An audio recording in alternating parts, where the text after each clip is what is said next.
What if your worst moment happened when no one expected it, but God already saw it coming?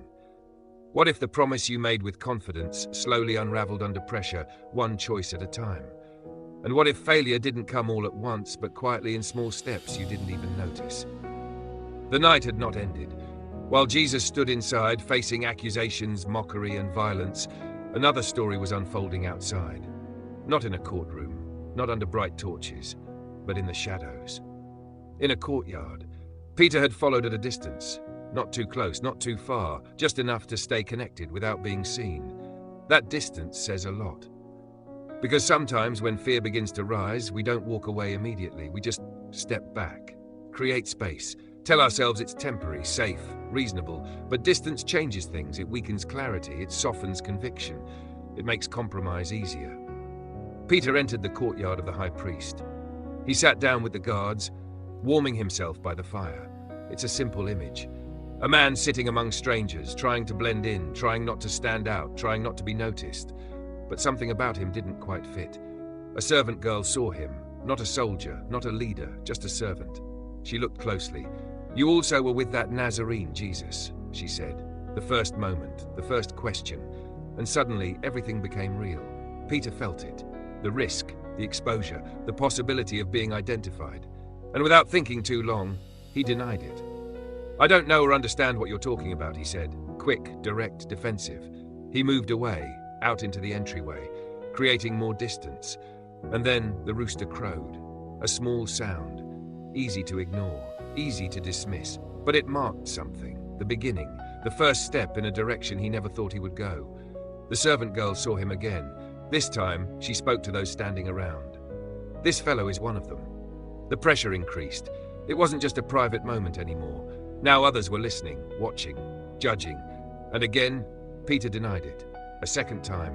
The words likely came faster now, less hesitation, more urgency. Because once a line is crossed, it becomes easier to cross it again. Time passed. Moments stretched. The fire still burned. Voices still moved around him. And then someone else spoke.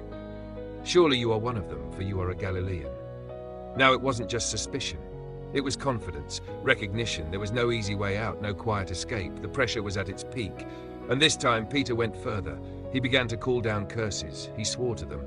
"I don't know this man you're talking about." Not just denial, intensity, emotion, desperation. He didn't just step back. He pushed away, strongly, forcefully, as if trying to erase any connection. And then the rooster crowed again, louder, clearer, impossible to ignore. And in that moment, everything stopped. The noise, the voices, the fear. All of it paused because memory rushed in. Jesus' words, clear, specific, unavoidable. "Before the rooster crows twice, you will disown me 3 times." It had happened exactly as he said. Not close, not almost, exactly. And Peter realized not just what he had done, but who he had become in that moment. The one who said, "I will never," had just done it 3 times. The weight of that realization is hard to describe. Because it's not just about the action, it's about the identity. The gap between who we believe we are and what we actually do under pressure. And Peter broke down. He wept. Not quietly, not calmly, but deeply. Because some tears don't come from surface emotion. They come from truth, from seeing yourself clearly, without excuses, without justification, without defense. And that's where the story becomes real. Because this isn't just Peter's story, it's ours. We all have moments where we think we're stronger than we are, where we believe we would stand firm, speak boldly, stay faithful. But life has a way of testing that. Not always in big dramatic ways, sometimes in small moments, subtle pressure, quiet fear, situations where it feels easier to stay silent, to blend in, to step back, and slowly we drift, not because we stop believing, but because we stop standing. Peter didn't wake up that day planning to deny Jesus. He didn't decide in advance to walk away. It happened step by step. Distance, fear, pressure, and then denial. That's how it often works. Failure is rarely sudden. It's built, layer by layer, choice by choice, moment by moment, until we find ourselves somewhere we never intended to be. But here's what makes this story powerful. It doesn't end with denial. It ends with realization, with brokenness, with honesty.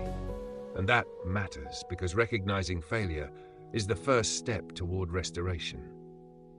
Peter's tears were not the end. They were the beginning of something new, a deeper understanding, a humbler faith, a dependence not on his own strength but on God's grace. Because before this moment, Peter believed in his loyalty. After this moment, he would understand his need, and that changes everything. Because real faith is not built on confidence in ourselves, it's built on trust in God. Not "I will never fail," but "even if I do, I know where to return." There's also something else to notice. Jesus predicted Peter's denial, not to shame him, but to prepare him, to anchor him, so that when it happened, he wouldn't lose himself completely. Because even in failure, there was a path back. That's the kind of grace we're talking about. Not grace that ignores failure, but grace that meets us in it, that restores, that rebuilds, that invites us forward again. And maybe that's what you need to hear today. Not that you will never fail, but that failure is not the end.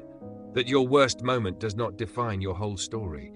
That even when you fall short, you are not finished. Peter denied Jesus, publicly, repeatedly, painfully, and yet he would go on to become one of the strongest voices of faith. Not because he was perfect, but because he was transformed, because he knew what it meant to fall and to be lifted again. So maybe the question is not, would I deny Jesus? Maybe the question is, what am I doing with the small moments? Am I staying close or slowly creating distance? Am I aware or drifting? Am I standing firm or blending in? Because the small moments shape the big ones, and the quiet choices define the loud outcomes. Peter's story is a warning, but it's also a hope, a reminder that we are weaker than we think, but also more loved than we realize. And that love doesn't disappear when we fail. It remains steady, unchanging, waiting for us to return. So wherever you are right now, whatever you've faced, whatever choices you've made, know this: there is still a way back. There is still grace. There is still a future, because your story is not over, just like Peter's wasn't. Thank you for watching this video. If this message spoke to your heart, don't forget to like, follow the channel, and share this video with someone who needs to hear it today.